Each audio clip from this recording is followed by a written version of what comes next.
ഇതാണ് ഞാൻ വാങ്ങിച്ച LED പ്രൊജക്ടർ. ഇതിൽ MP4 മാത്രമേ സപ്പോർട്ടാവുള്ളൂ, 4K വീഡിയോസ് ഒന്നും സപ്പോർട്ടാവില്ല.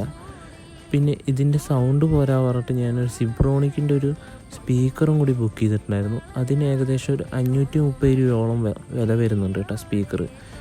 ഇത് നേരെ ചാർജറിൽ കുത്തിയിട്ട് വർക്ക് ചെയ്യുന്ന പോലത്തെ കേട്ടോ സ്പീക്കർ. ഹെഡ്ഫോൺ ജാക്കൊക്കെ ഉള്ള സ്പീക്കറാണ്.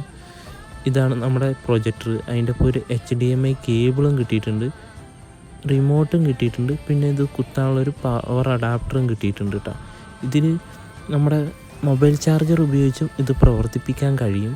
പിന്നെ നമ്മുടെ USB ഇടാൻ പറ്റും. പിന്നെ മെമ്മറി കാർഡിൻ്റെ ഒരു ഓപ്ഷൻ ഉണ്ട്, HDMI പോർട്ടും ഉണ്ട്, ഹെഡ്ഫോൺ ജാക്ക് കുത്താനുള്ള ഒരു ഓപ്ഷനും ഉണ്ട് കേട്ടോ. ഇതിപ്പോൾ ഞാൻ ട്രൈപോഡിൽ വെച്ചിരിക്കുകയാണ്. ഫസ്റ്റ് ഓൺ ചെയ്യാൻ നേരത്തെ റെഡ് കളർ ലൈറ്റ് തെളിയും, പിന്നെ ഒരു ബ്ലൂ കളർ ലൈറ്റ് തെളിയും.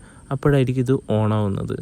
ഇതിൻ്റെ ഒപ്പം 2 സ്പീക്കറും കൂടി ഞാൻ വാങ്ങിച്ചു പറഞ്ഞു. ഇതാണ് സ്പീക്കർ, സിബ്രോണിക്കിൻ്റെ